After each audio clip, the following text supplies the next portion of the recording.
Moose Country, welcome to another episode of Let Us Be Heard.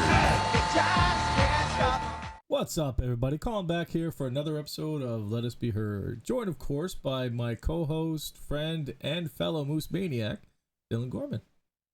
Dylan, how you doing, bud? Oh, not too bad. What's up? Not too much. You having a good day? Yeah, it's an all right day. You ready to Not get terrible, not great. You ready to get back at it? It's been over a week since we've done an interview. Yeah. Has it been that long? Yeah, it's been a minute. Yeah.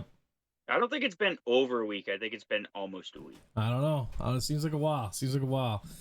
We got an interesting one on this one. It's this is a centerman who, in his third years with us, I'm gonna pull up the numbers. In his third year with us, he had a centerman, like over 130 minutes in the penalty box. I want to say it was 134. Something like that. But that's a lot for a defenseman, let alone a center. Yeah, it was 134. 134, yeah.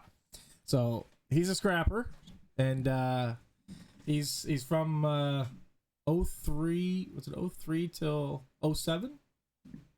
I think 03, 04 to 06, 07. Where he was then traded. He got traded. Yeah. Please welcome Justin Saulnier. Hit him with the left, hit him with the right. We gon' hit him with the left, hit him with the right. It's a fight, head bust him, head bust him. It's a fight, head bust him, head bust him. We gon' hit him with the left, hit him with the right. We gon' hit him with the left, hit him with the right. It's a fight, head bust him, head bust him. It's a fight, head bust him, head bust him. See, I'm the king of the ring. Ring the bell and I'm coming out swing. Swinging left, swinging right till they ding. He hit the ground, bounced up like a spring. Hit him again, I like a birdie, start to sing. Bright lights, cameras flashing like bling. Justin Saulnier! What's up, my guy? How you doing? Good, man. How you doing? Great, man. Thanks again for taking the time for a little YouTube channel to say hello to the Moose Maniacs out there and maybe relive a little bit of your past. Yeah, for sure, man. I'm glad I could be here. Yeah, buddy. So we're gonna jump right into it. So fan interactions are changing a bit at the Scotiabank Center. I just want to address it with you. What was fan interaction like when you were playing? Those fans they're one of a kind. They're any other rink, there's nothing like those fans. After the games, they would wait out there for a couple hours, waiting for all of us to come out, and it'd always be the same group of fans that were there that we were happy to go see after the game. That's awesome, man. Any notable people you remember? Emily Alford, her parents. Catherine was another one. Hockey Mom's always there, always at the front of the line there. Yeah, she's still there. Yeah. Still there. Yeah. That's good. She's very supportive. She is 100%. Dylan, you got one? So do you still keep up with like the Mooseheads and like do you attend any of the games when you get a chance and stuff? How often are you in the building again? Well, actually, like my daughter's taken a real liking to it. That's my daughter here. Hey. So she loves the game, loves going to the game. So we've been going quite often lately. So yeah, like earlier on before I had her, I wasn't really keeping up with it too much. But like I said, she enjoys it, and I enjoy getting back in the rink and seeing it too. Did you get to witness Russo's goal? What's that? Were you there for Russo's goal? Oh, geez, no. We were there at that game, but we left a little early to beat traffic. Yeah, she wasn't too happy. I'd say. Yeah. So I want to ask you about your younger years because you're a local boy. Yeah. So you played around, and it turns out that your Q draft year, and I apologize for catching you off guard. This literally just came up on our screen as we were talking. No problem. In your Q draft year, you were drafted with the likes of Crosby. Yeah. So do you remember ever getting to play with him as youth, play against him? Oh, yeah. No, I played with Crosby all the way growing up in minor hockey. And he's a special talent, as you know. And, it was enjoyable to play with him. So did you guys know he was going to be that elite level player even back then? Well, we really knew in the Pee Wee tournament, the Quebec tournament there. that he was going to be something special because he just lit it up every game, right? So That's it awesome. was crazy. It was crazy to watch. Yeah. Yeah. Now, another one that you played with, this is moving forward towards the end of your Q career. You played with Marshawn, another local boy. Yeah. What was that experience like? Like, how was he back then? And same type of question, did you know he was going to go on to be as good as he is and important to the Bruins as he is today? He kind of. I mean, like when I played with him in Valdor, we became pretty close because we were the two English speaking guys. But like growing up through minor hockey and stuff, no, I didn't think he was going to turn out to be what he is today. That's for sure. He's definitely took me by surprise, but I'm glad to see him doing well, and he's a good guy and a real good team guy. So So he wasn't licking faces or anything like that back then. Like, throw it out. He was still doing the greasy thing here and there, but that's part of his game, and that makes him the Yeah. player he is, right? So he's actually my type of player. I absolutely love the mental side of it, and I love that he gets people's heads. I'm a big fan of Marchie. Oh yeah, me too. 100%. Yeah. So you played for us. Speaking of hometown boy and such, you played for us for 4 years. And 3 years, I think. 3 years, and then I went to Valdor. Yeah. Then you were drafted to Valdor. Now, being from Halifax, playing most of your Q career to the Moose, and then being traded to Valdor, what was that like? What did that do to you on a personal level? At the time that I got traded, I think it was time for a change for me. Just like growth wise, I think I needed to get away from the Moose for that year, and I was happy about it. It was a good team to go to. They were going on a Memorial Cup run, and it was a good experience. That's actually a really mature way to think about it. So that's how you thought of it at the time? Yeah, awesome. Yeah. I mean, I was like being a local boy and stuff like that. I was kind of getting away from the game a little bit. So I think getting traded was a good thing for me. Good for you, man. Help screw your head on getting away, eh? Yeah, exactly. Yeah. So what was that playoff run like for Valdor, and what was it like being in a different building? Like, that's obviously a smaller building. Oh yeah. Compared to what you were used to. How did that transition? Yeah. Well, actually, in a different kind of way, it was like playing in an old barn, right? Like the old school kind of hockey. But there's nothing like the Moosehead fans in the Moosehead rink, right? Even going to Quebec, playing the Ramparts and stuff, it was nothing like playing in the Metro Center. That's for sure. You know, we hear that from every player we have on. So we've had quite a few players on, former Mooseheads, and that's the common thing we hear from all you guys is that, you know, playing in the Metro Center, Scotiabank Center, it's unlike any other. It's really like, it makes you feel like you're in the show. You know what I mean? Oh yeah. It's definitely world class playing there for sure. No, I have one leading on to what I was just saying. So first, I want to apologize for this. You can ask Colin. I'm bad. I get a question that randomly pops in my head. I know. No problem at all. If there's anything we ask and you don't want to answer, we can edit it out. Yeah, That's we no can problem. cut it out. Oh no, I'm good. What out of all of the arenas in the queue, did you have like a least favorite to go to, or one you weren't looking forward to the most, whether it be because of the boards or the dressing room? Or... That's actually a decent question. I like that. Definitely, and I definitely hated playing in Shawinigan. Like you said, the boards were hard. That's for sure. The other one we hear from some players, or I've heard from players, is Baie-Comeau has an older building. Yeah, that's a bad one too. Yeah, all the northern Quebec barns they're old barns and they don't feel good when you go on the boards. That's for sure. I wonder, how does it feel to play on Rimouski's ice though? Rimouski wasn't too bad. Yeah, because wasn't too bad. They have an NHL style has the Ramparts. Olympic size. Sorry, Ramparts. Yeah. I meant Ramparts. Yeah. They have an NHL style arena for the Ramparts. Yeah. So what's it like playing there? It's good. But like again, it's nothing like playing at the Metro Center. Like the barn is, or not the barn, the rink, because it's not Still the barn. Still the barn. Yeah, we still call it the barn. It is an old NHL style rink, but the fans it's not as exciting and electrifying as playing in the Moose there in the Scotiabank Center. That's awesome. I love hearing that. Yeah. So I got a question about your 05-06 year with the Moose. You had 134 penalty minutes. Now, you're a centerman. You're a forward. That's a lot for a defenseman. What were you doing out there to cause you to get in that box so many times, man? That was just part of my game, getting in there and getting in the dirty shit, I guess.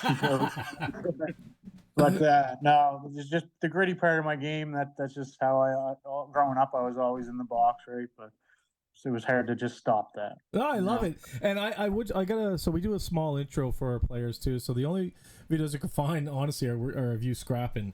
And most times you're taking on people that are, 4, 5, 6 inches taller than you. And getting the better of them. You were a smaller guy, but you scrapped, bud.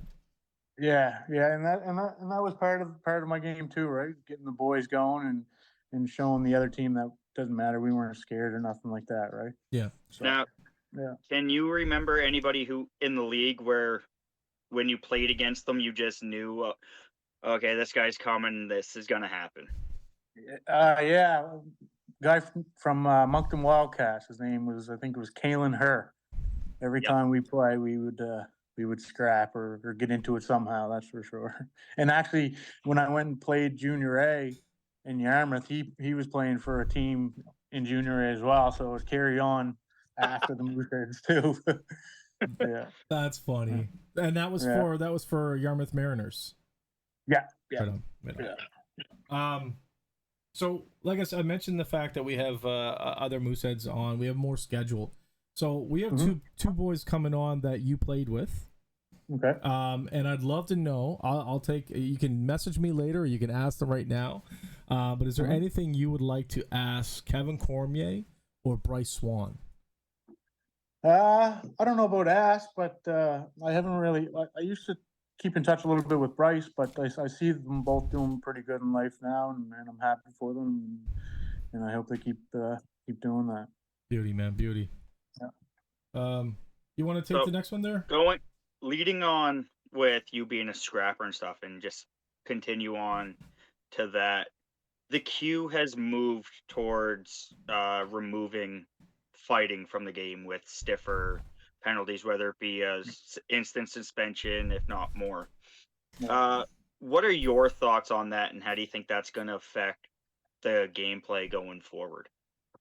I think it's terrible, to be honest with you. I think it takes a big chunk out of the game with as in regards to intensity and getting the fans involved in the game and stuff. That was a big part of it, right? So I don't agree with it, but who am I to say that? You know what I mean? And that's pretty much the way all players. I haven't heard a player say, "Good, I'm glad. I don't want to get in a fight." Typically, if you're a goal scorer, you're somebody who doesn't fight. You want the other team to know that they're going to get bruised up if they try to mess with you. You know what I mean? Exactly. There's a role for that kind of player in the game. So, 100%. I mean, it's changed a lot since I've stopped playing. But I mean, the skill level is definitely increasing for sure, because that's what everybody has to do now, right? Yep. So it's just a different game right now than when I played. Oh, and not even just skill, technology. Look at the flexibility in the blades these days. Yeah, and the stick, it's nuts, man. I think what do they get? Those sticks are going for $400 or $500 a piece now, easily. What's his name? He who shall not be named. Colin's favorite player, Connor Bedard. I can't stand that guy. I named him. He uses a 70% flex in his twig. Yeah, that's crazy. That's nuts, man. Yeah. I remember in what was it, the under 17 camp that I went to, Phil Kessel was using an 80 flex back then. Wow. Yeah. So it's crazy. Meanwhile, we all use the old wooden ones that wooden Sherwoods. You'd sit there and you'd hack at somebody, and you'd have to hit the boards or the bench 45 different times before it even cracks. Yeah, remember old Hextall smacking his stick on the pipe over and over again before it break? Yeah, it's crazy. So, what's your favorite Moose memory? Like, do you have one that stands out? I do. I don't know. It was the a game against Quebec Ramparts, and it was a bench clearing brawl. And Sean Nice. McKenzie, yeah, he tapped me on the bum to jump over the boards, so I had to jump over the boards and go fight Tidball. That was my favorite. Yeah, That's awesome. I love that your favorite memory is a fight. Like that's yeah. Not just a fight, but a a bench brawl. Yeah. like, going at it. And That's I think awesome. actually they put Cormier in the penalty box, and he jumped out of the penalty box to join the brawl too. So ask him about that one. Yeah, we'll have to bring that up. Cormier Yeah, in the yeah. brawl. Okay, hang on. Yeah. Write that down.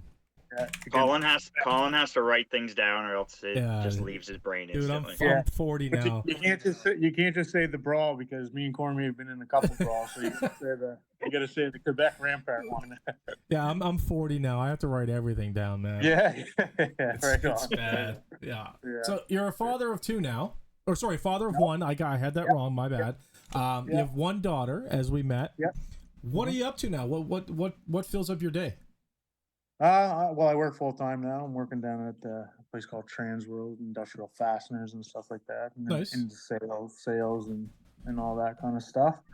And that's pretty much it, man. Just being a dad, doing dad things.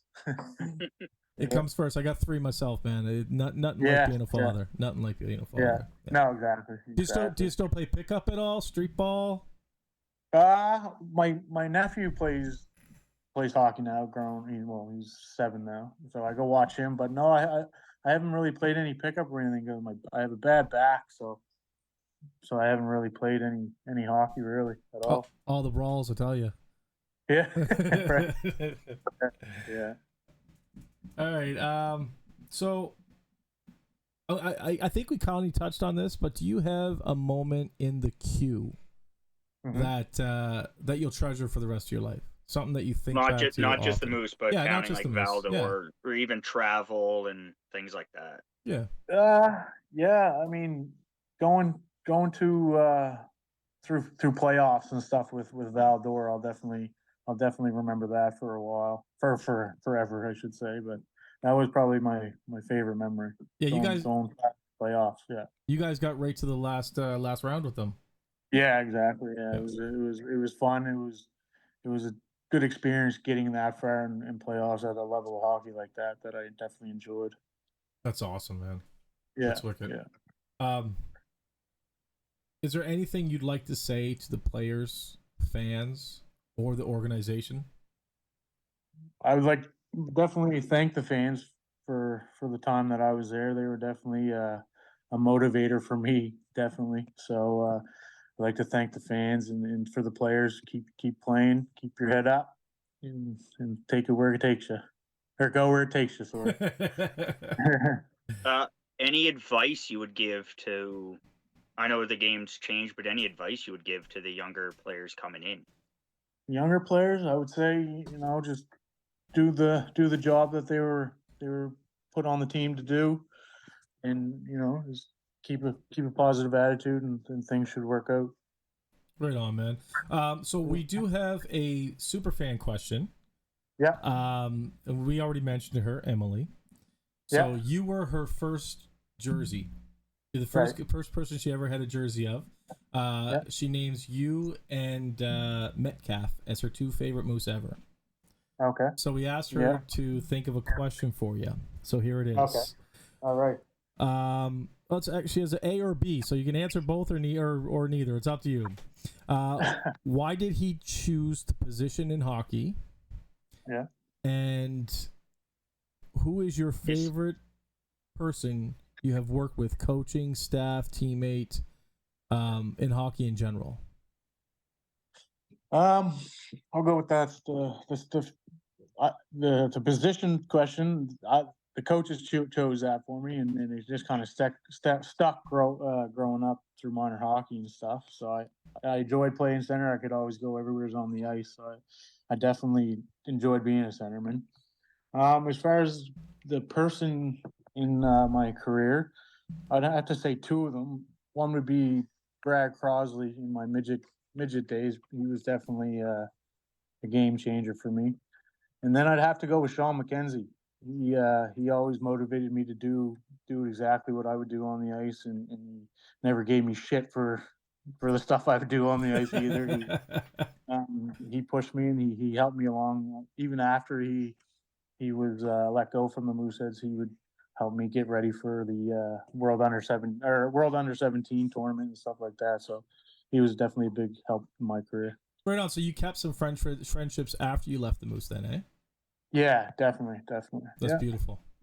Yeah. So it's cool that you say Brad Crosley, because I believe if I got the same one, his son actually played for the Mooseheads too. Is that the same one? I think Right, yes, Crosley? he did. Yeah. Yes. Yeah. So it's cool like that you worked with him, or you were with him growing up, and then his son, he helped develop his son to get up to that point as well. Right. Yeah, exactly. And then he's one to do that. He's one of a kind, Brad Crosley is. Yeah. Yeah, and there's been a few that have like been under him going up in the ranks. Oh yeah, definitely. What it's like. Definitely. Yeah. Right on. So I just want to again say thanks. Anytime you guys take a second out of your time, a half hour of your time, whatever it is, to help us grow our channel, it's all love, and we really appreciate it, man. And I know there's Moosehead fans out there who are just waiting for this interview to come out, man. Awesome. I'm glad I could do it. And if you need anything in the future, give me a shout. Oh, 100%. I got one more. Oh, okay. Is there anybody that you played with on the as a former Moosehead that you think like personality wise would be a good person to chat with for us? Yeah, you could try and get a hold of Kenzie Shepherd. Kenzie Shepherd from Cape Breton. He's a character guy. We'll put him on the list. Yeah. Try and get a hold of him. He'll give you a good interview. Yeah. That's another one I like asking, because you guys get to know each other on a personal level. We just get to see the on ice or the little interviews that are done. So it's always good hearing who would be a good fit. Some people seem like they would be good, but they're really just dry or. No, he won't be dry. I'll tell you that. So also, we're trying to get another segment going where we meet with former Mooseheads when they're at the game. It's called Back in the Barn. If I ever see you at a game, would you mind being pulled aside on the mezzanine level and just talk about the experience being at the game? Yeah, buddy, anytime. That'd be awesome, man. Wicked, man. Yeah, no problem. All right, guys. Hope you're all healthy, safe, and happy out there. And as always, go Moose, go. Thanks, buddy.